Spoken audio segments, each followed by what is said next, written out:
Hi friends, I'm Lily. Welcome back to Lily's Crochet Cottage. You've probably noticed it lately, haven't you? Whether you're browsing a little local boutique or scrolling through photos of beautiful small homes, there's a familiar, soft texture popping up everywhere. Crochet is making a massive comeback, but not in the way we remember from the 1970s. It's returning as the heart and soul of the cottagecore movement. Today, I want to share the ultimate guide to using these handmade touches to transform your home from a simple space into a lived-in sanctuary that feels personal, soft, and full of history. Before we begin, I'd love to know, do you have an old handmade piece in your home? Maybe a crochet blanket your grandmother made, a lace doily you found at a yard sale, or a little thrifted treasure that still makes your room feel more like you? I'd love to hear your stories in the comments.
For a long time, home design felt a bit cold, didn't it? Everything was gray, sleek, and, dare I say, a little bit sterile. But lately, there's been a shift. People are tired of mass-produced flat decor. We're all looking for something with a bit of soul. That's where crochet comes in. It's the ultimate slow decor. Every stitch represents time and care. In a world that moves so fast, having a handmade cotton throw draped over a chair or a set of hand-stitched coasters on the coffee table grounds a room. For those of us living in smaller cottages or even tiny homes, crochet provides a functional beauty. It softens the hard edges of modern appliances and brings a sense of comfort that a factory-made rug just can't provide. It's not just a trend, it's a return to valuing the human touch in our everyday surroundings.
The living room is often the first place we think of for crochet, but the trick is to make it look collected, not cluttered. Instead of covering every surface, I like to choose one hero object. Imagine a soft, oversized granny square afghan in a palette of cream, sage green, and dusty rose. When you drape that over the back of a neutral sofa, it immediately changes the temperature of the room. It feels 10 degrees warmer just by looking at it. But don't stop at blankets. One of my favorite Cottagecore secrets is the crochet pillow cover. A simple cream cotton crochet cover with a raised shell stitch texture can sit alongside a floral needlepoint cushion. This layering of textures is what makes a cottage living room feel so inviting. It's about creating a nest. If you have a small space, try a crochet wall pocket hanging near your entryway. It's a beautiful way to store your mail or a spare set of keys while adding a bit of vintage charm to a wall that might otherwise feel empty.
Let's step into the kitchen. This is where practical beauty really shines.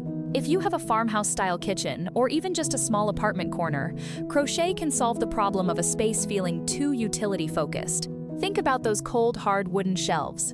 Adding a simple crochet shelf trim, a little scalloped lace edge in white or buttermilk yellow, softens the look of your dishes and ironstone pitchers. It's a tiny detail, but it makes the whole pantry feel like something out of an old storybook. And don't forget the practical side. I'm a huge fan of crochet hanging baskets for onions or garlic. They take advantage of vertical space, which is so important in a small kitchen, and they look much more charming than a plastic bin. Even something as small as a handmade cotton pot holder hanging from a wooden peg rail adds a splash of color and a reminder of traditional homemaking. It's about making those daily chores feel a little more special.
bedroom. We want peace and softness.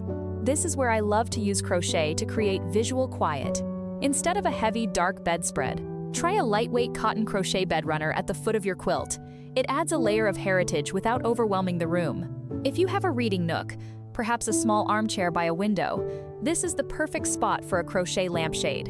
When the light shines through the stitches, it casts the most beautiful dappled shadows on the walls. It creates an atmosphere that feels safe and tucked away from the world. For those of you who love to thrift, keep an eye out for lace doilies with pineapple motifs.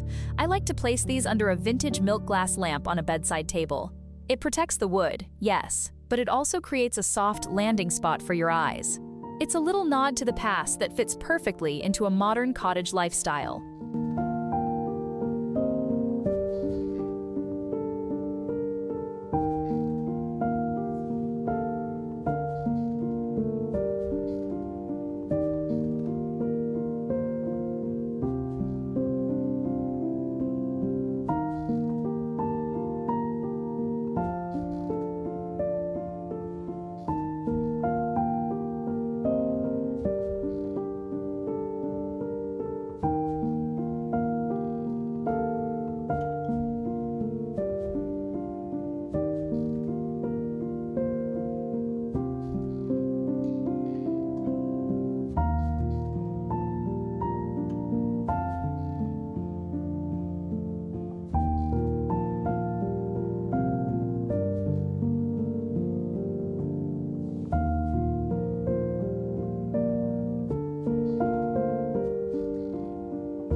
Now, a little word of advice. It's easy to get carried away because these pieces are so lovely.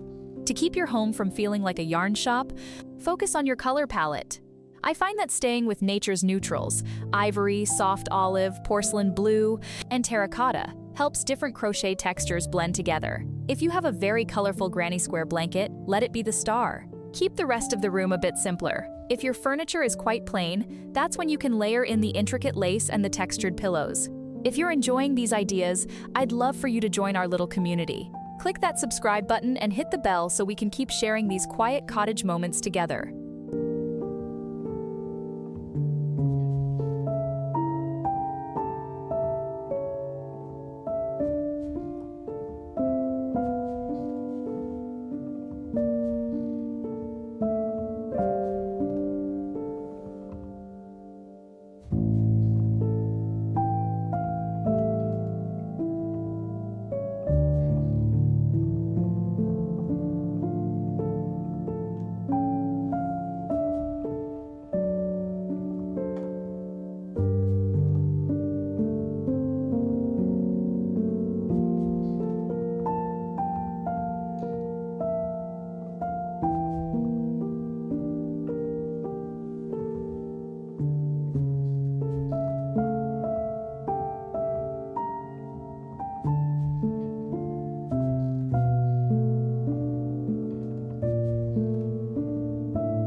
we find these pieces?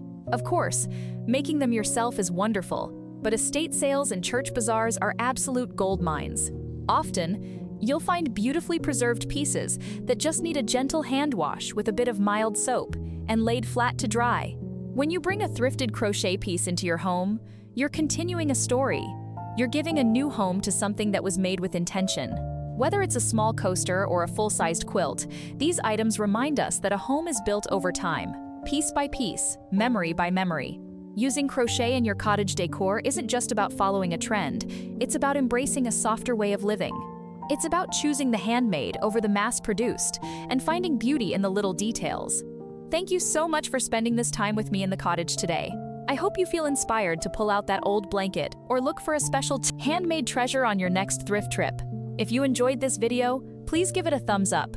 It really helps our small channel grow. And don't forget to comment below with your favorite way to use crochet in your home. I'll see you in the next video. Happy decorating, friends!